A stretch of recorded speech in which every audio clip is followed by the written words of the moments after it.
Olá, pessoal, tudo bom? Aqui é a professora Priscila, de Geografia, do Colégio Liceu. Vamos iniciar aqui, então, a nossa aula pelo percurso 8, Brasil, a diversidade cultural e os afro-brasileiros. Então, vamos iniciar aqui nosso primeiro tópico, que trata sobre Brasil, país de muitos povos e culturas, né? A primeira imagem que eu coloquei aqui para vocês nesse slide é tratando aí a miscigenação. Mas o que seria aí essa miscigenação? Então, assim, seria um processo de mistura, né, de etnias por meio de homens e mulheres de diferentes grupos étnicos, né? Então, assim, essa imagem, ela representa muito bem como que é a mistura de povos, né, e culturas aqui no nosso país, né? Então, assim, mais para a gente poder entender melhor, né, meninos, como que funciona aí, como chegou, assim, esse processo de miscigenação, a gente precisa voltar, né, um pouco aí no tempo. Então, assim, a população brasileira, ela começou a se formar de fato há mais ou menos há 5 séculos atrás. Então, assim, quando os primeiros navios começaram a apontar aqui no território, né, que viria se tornar aí o Brasil, encontravam-se então aqui os povos indígenas que já habitavam aqui no continente americano, há cerca de pelo menos há 10 mil anos eles já estavam aqui. Calcula-se aí, pessoal, que no século XVI havia-se mais ou menos cerca de 1.000 povos indígenas aqui no Brasil, tá bom? Num total aí de 3 a 4 milhões de pessoas. Então, assim, a maioria dos portugueses, né, que vieram aqui para o nosso país, eles eram homens, muitos deles, né, tiveram filhos com mulheres indígenas, iniciando aí, né, esse processo aí de miscigenação da população brasileira. Então, assim, durante a colonização portuguesa, milhões de homens e mulheres também africanos foram escravizados, né, e trazidos à força aqui para trabalhar no Brasil. Então, assim, inicialmente eles trabalhavam nas lavouras, né, de cana-de-açúcar, principalmente ali na região nordeste, tá, aqui do nosso país. Depois aí da extração do ouro e pedras preciosas também, né, em Minas Gerais, quando o Brasil começou aí, né, a caminhar para se tornar independente. E eles também trabalhavam ali nas lavouras de café, principalmente na região sudeste no Brasil, mais especificamente aí nos estados do Rio de Janeiro e São Paulo, tá bom? Então, assim, estima-se aí que cerca de 5 milhões de africanos tenham sido trazidos aqui para o Brasil, né? Claro, todos eles aí à força, né? Entre 1550 e 1850. Os povos africanos, eles compuseram aí um dos principais grupos de formação da população brasileira, tá bom? Nós vamos falar mais aí no decorrer da nossa aula, tá bom? Seguindo aqui, nosso próximo tópico trata sobre os grupos formadores da população brasileira. Para a gente entender, né, todo esse processo de miscigenação do nosso país, a gente precisa entender quais foram os principais grupos que deram aí, né, a base para a formação da população brasileira. Então, nós temos aqui ó, os indígenas, os portugueses e outros imigrantes e os africanos, né? Então, tem aqui também uma representação aqui nessa imagem aqui, né, desses povos, né, alguns desses principais povos. Então, nós vamos começar aí, primeiramente, pelos povos indígenas, né, porque, assim, o baixo número aí de indígenas que existe atualmente no nosso país, cerca aí, mais ou menos, né, no último censo aí de 2010, tinha cerca de 817 mil indígenas, né, tudo isso foi resultado aí um grande extermínio, né, que foi praticado pelos europeus, né, de elevadas taxas aí de mortalidades. Então, assim, tudo decorrente aí até mesmo da escravização, da expulsão, né, expulsão desses povos indígenas ali das suas terras e também de doenças que muitos desses indígenas acabaram aí contraindo ali dos colonizadores, principalmente os colonizadores portugueses e, de um modo geral, né, os demais aí, todos os colonizadores europeus, né? Então, assim, isso tudo vai infelizmente, aí, interferir na questão, né, das taxas de mortalidade muito alta, né, no grupo dos indígenas, tá bom? Então, assim, o censo de 2010, pessoal, identificou 305 etnias indígenas no nosso país, né, e cerca aí de 274 línguas, né? Então, assim, com as línguas também tem os costumes, né, as tradições, os ritos, as crenças que variam aí de um povo indígena para o outro, tá? Então, assim, eles dentro ali da sua própria comunidade indígena, há essas diferenças, vamos dizer assim, diferenças culturais. Então, assim, a maioria dos indígenas que temos aqui no nosso país, eles moram ali na área onde tem a floresta amazônica, né? Então, a maior parte está ali na Amazonas, embora, né, existam também em todos os outros estados brasileiros, mas principalmente ali, né, na região norte, né, do nosso país, também aqui na região centro-oeste, há um grande número aí de indígenas.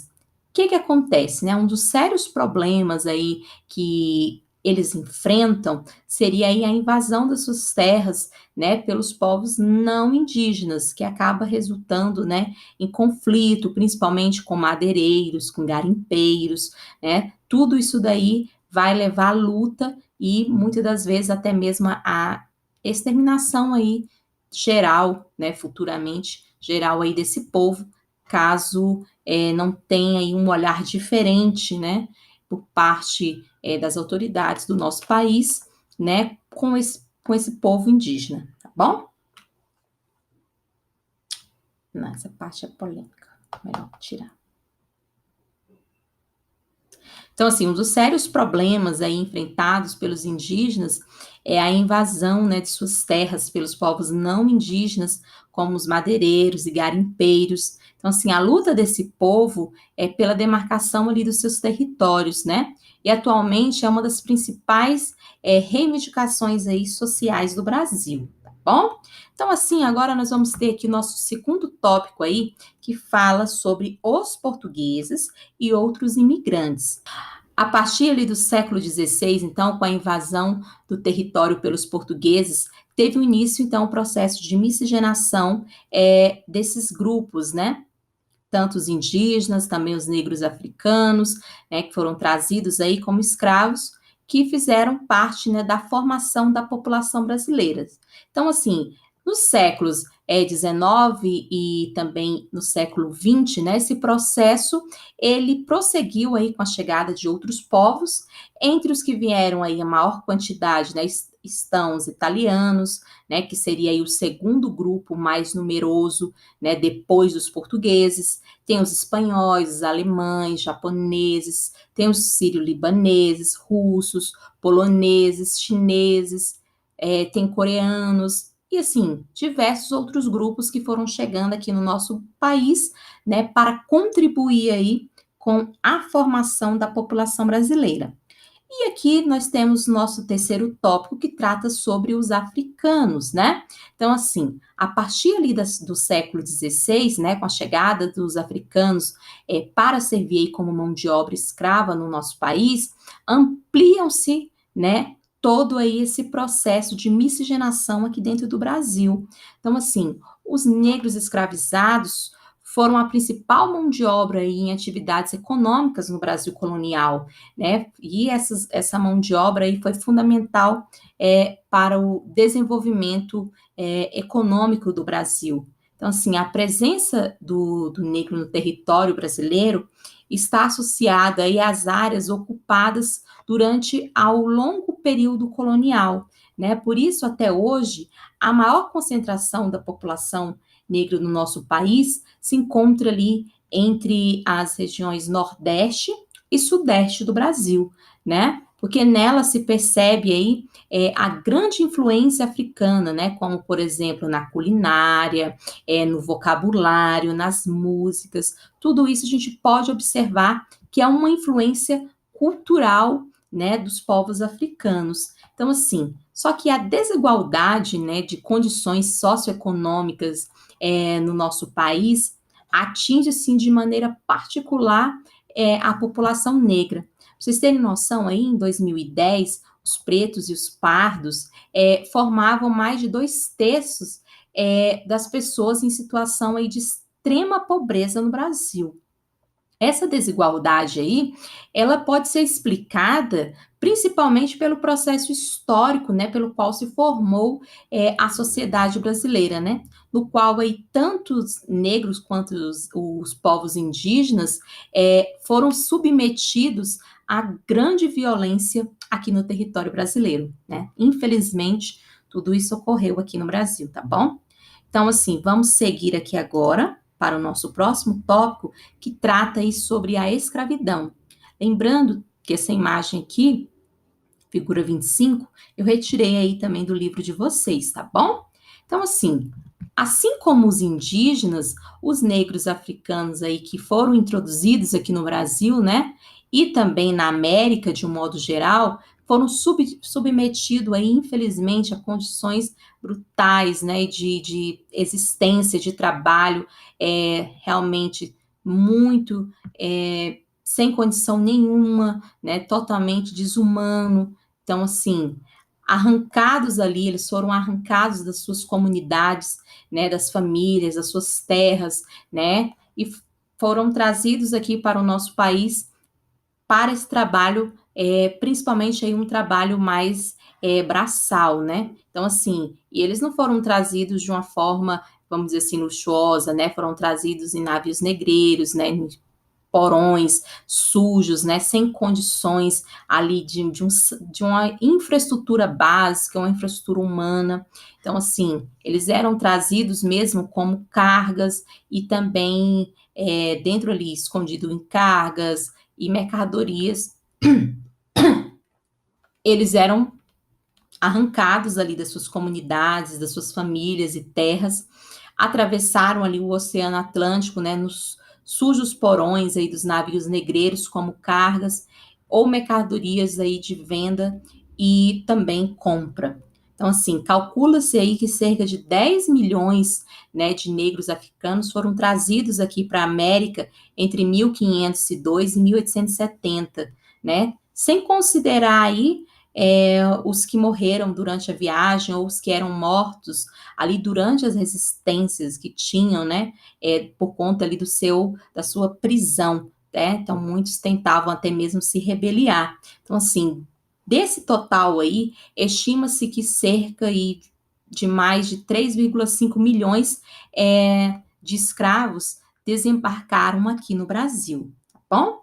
Então vamos seguir aqui em frente. Vamos para o nosso próximo slide, que trata aí sobre os brasileiros nos censos do IBGE, do Instituto Brasileiro de Geografia e Estatística. Então, assim, essa figura 26 também do livro de vocês traz aí como tema, né, como título, Brasil, distribuição da população segundo a cor da pele. Então, foi uma pesquisa feita em 2015. Então, a gente consegue observar aqui através desse gráfico, essa parte laranja, representando aí 45,2% branca, né, que se considera aqui branca, 41,1% pardo, 8,9% preto e 0,8% indígena e amarelo. Então, assim, por meio aí dos censos, né, realizado pelo IBGE, entre outros aspectos, pessoal, é possível, né, conhecer, então, assim, a distribuição da população brasileira aí segundo a cor de pele. Então, assim, as pessoas, quando perguntadas pelos pesquisadores, né, do IBGE, elas que se identificam, né, não são os pesquisadores que vão identificar a sua cor, você que vai, né, dizer, né, você é livre para você dizer qual a sua opção de cor, se você é branco, preto, pardo, amarelo, né, ou indígena. Então, assim, esse tipo de informação continua sendo levada em conta, né, em estudos estatísticos, não por uma posição racista ou preconceituosa, né, por parte dos institutos de pesquisa, mas para avaliar, né, a condição social das famílias e pessoas segundo a cor, né, considerando ali que a nossa história, né, as elites dirigentes aí de um modo geral, não tiveram a preocupação e ações voltadas para melhorar aí as condições de vida, né, de grupos menos favorecidos socialmente aqui dentro da história, né, do nosso país, como ocorre principalmente aí com os indígenas e com os negros, tá bom? Por isso, então, assim, essas informações podem dar apoio às políticas públicas que buscam aí reduzir de maneira eficaz as desigualdades sociais do nosso país. Vamos iniciar aqui nosso próximo tópico, os afro-brasileiros no Brasil atual. As comunidades remanescentes de quilombos. Então, assim, o que seria essas comunidades remanescentes aí? São comunidades formadas, né, por descendentes de negros africanos que foram escravizados e que fugiram das fazendas de açúcar, de café, das atividades mineradoras e de outras atividades a partir aí do século XVII.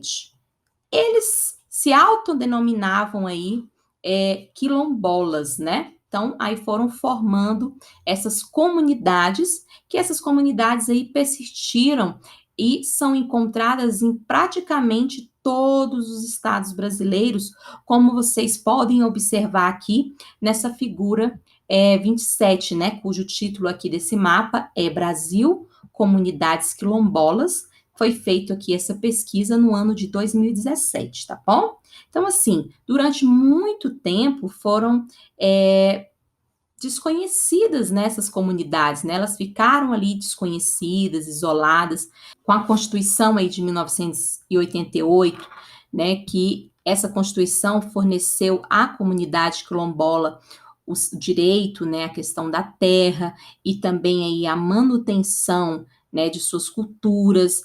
Então, todos esses pontos para essa comunidade é muito importante, a preservação dessa cultura, né? Eles querem preservar uma cultura dos seus povos, né? Então, assim, eles começaram aí a ganhar mais visibilidade dentro da sociedade brasileira.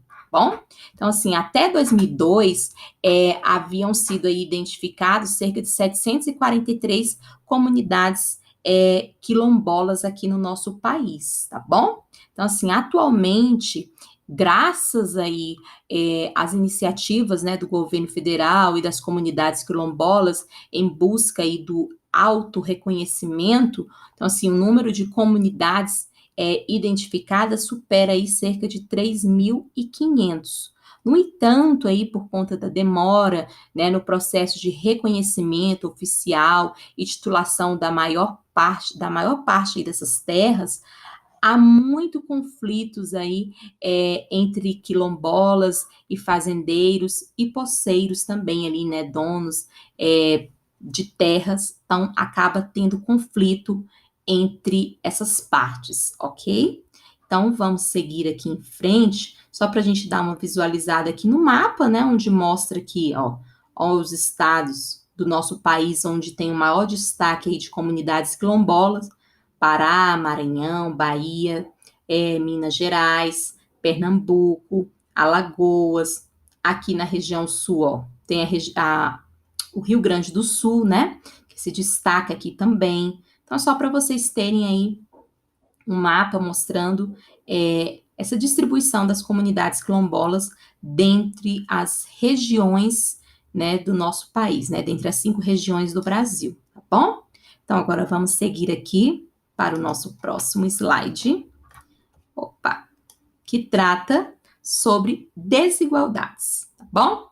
Então, nesse slide aqui, é para representar aí para vocês a questão, a gente vai abordar sobre a questão da desigualdade entre negros e não negros, tá bom? Então, assim, vários estudos, né, comprovam que a população negra em seu conjunto possui aí as piores condições, né, de vida, né, se comparada aí a outros grupos. Então, assim, a expressão aí mais dramática, né, dessa desigualdade é a incidência, né, da pobreza na população negra no nosso país, né? Então, assim, de cada 10 pobres aqui no Brasil, cerca de 6 são negros. Então, isso acaba demonstrando aí, né, com essas pesquisas, essa desigualdade que persiste aí dentro desse grupo, né? Então, assim, além disso, os negros, eles recebem cerca aí da metade dos rendimentos que são obtidos pela população não negros, tá bom? Então, assim, e outro ponto também que chama muita atenção é que eles apresentam aí as maiores taxas de desempregos aqui dentro do Brasil. No mercado de trabalho, né, ainda é alta a desigualdade entre negros e não negros, né, sobretudo em relação às mulheres negras. Elas acabam aí que são as que mais sofrem com a discriminação, né, apresentam aí a menor participação, né, no mercado de trabalho, a menor taxa de ocupação e também a maior taxa de desemprego e o menor rendimento. Tudo isso é demonstrado, então, através aí dessas desigualdades. Então, assim, a desigualdade, ela persiste também na educação. A taxa de analfabetismo, né, na população negra e parda é o dobro se comparado aí aos não negros. Então, a gente consegue observar o seguinte, né, que isso significa, né, que quanto maior o nível de ensino, né, da educação básica até o ensino superior, menor é a presença de negros, né? Então, quanto mais alto for, né, o nível de ensino aí dentro do nosso país, a gente infelizmente consegue aí perceber uma menor presença, né, de negros, tá bom? Então, vamos seguir aqui à frente. Vamos para o nosso próximo tópico que trata sobre os movimentos dos afro-brasileiros. Então, aqui eu trouxe aqui um trechozinho para vocês que fala o seguinte: nos últimos anos, os movimentos de luta dos afrodescendentes por igualdade social e melhores condições de vida vêm contribuindo para a superação de barreiras sociais e culturais, permitindo-lhes destacar-se em várias atividades. Então é o seguinte, pessoal, logo após ali, né, a abolição da escravatura, né, em 1888, surgiram as primeiras organizações de afrodescendentes. Já que os ex-escravos, né, foram incorporados ali como trabalhadores livres e continuariam excluídos da sociedade, então eles tiveram, né, que se movimentar para ir conquistando espaço dentro aqui do território brasileiro. Então, assim, nas décadas de 1960 e 1970, né, os movimentos aí de buscas dos direitos civis, né, para os negros ganharam maior força aqui no Brasil, né, sob a influência aí dos movimentos que estavam tendo ali nos Estados Unidos, né, por parte dos negros nos Estados Unidos. Então, assim, foi uma influência que acabou refletindo aqui no Brasil para que a população negra do nosso país também se movimentasse em busca aí de atingir, né, conseguir, né, os seus direitos, que todos esses direitos fossem colocados na prática, né, e de fato eles tivessem ali todas essas pendências, né, atendidas. Então, assim, e através dessa influência acabou refletindo também aqui. Então, assim, que eles tivessem todos esses direitos atendidos, ok? Então, assim, eles utilizavam das músicas, né, da dança, como expressões aí para contestar, para representar, explicando ali as injustiças, né, que eles foram submetidas ao longo de muitos anos aqui no nosso país. Então, assim, o rap, por exemplo, é um estilo aí para abordar a questão do racismo, a violência policial, as precárias condições de rendas, né, e outras temáticas aí sociais abordadas pela população negra aqui no nosso país, tá bom? Então, vamos seguir aqui em frente. Nós vamos ter o próximo tópico que trata aí sobre as ações afirmativas. Então, assim, até recentemente, não havia em nosso país aí, né, uma política nacional articulada e até mesmo aí contínua aí para a promoção da igualdade das pessoas. Então, assim, segundo a questão da cor da pele, apesar dos movimentos, né, negros no nosso país denunciarem aí a questão do racismo há muitas décadas, né, e propor até mesmo políticas para a superação de tudo isso, tinha que vir ocorrendo aí outros movimentos para que essa realidade fosse mudada. Então, assim, em 21 de março, né, como está aqui colocado para vocês no nosso slide aí, então, assim, 21 de março, né, de 2003, é a data que é celebrada aí no mundo todo, né, o Dia Internacional para a Eliminação da Discriminação Racial, que o governo federal criou a Secretaria de Políticas de Promoção de Igualdade Racial, né, que desenvolveu aí ações voltadas para a promoção aí promoveu ações aí voltada para a questão da igualdade e também do combate aí à discriminação racial, tá bom? Então, assim, um exemplo, né, das iniciativas que buscam promover a igualdade, né, são essas chamadas ações afirmativas, né, que corresponde aí ao tratamento preferencial dado às pessoas de grupos desfavorecidos em uma sociedade. Isso pode ser feito aí por meio de cursos de qualificação profissional, bolsa de estudo, né, cota de ingresso a universidades e etc, tá bom? Então, tudo isso aí como uma forma de tentar, né, minimizar muitos pontos negativos do passado aqui que nós tivemos no nosso país, tá bom? Então, assim, pessoal, no mais é isso. Nós vamos finalizando a nossa aula de hoje por aqui. Eu espero ter contribuído com vocês aí, né? Trago aí mais conhecimento para a vida de vocês, né? E também conhecimento, né? O principal, que é o conhecimento geográfico.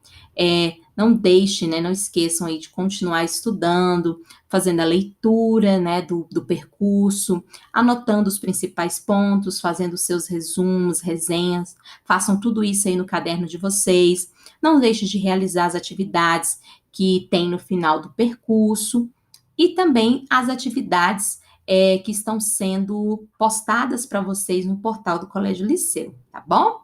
Então, no mais é isso. Estudem bastante e até o nosso próximo encontro. Tchau, até mais.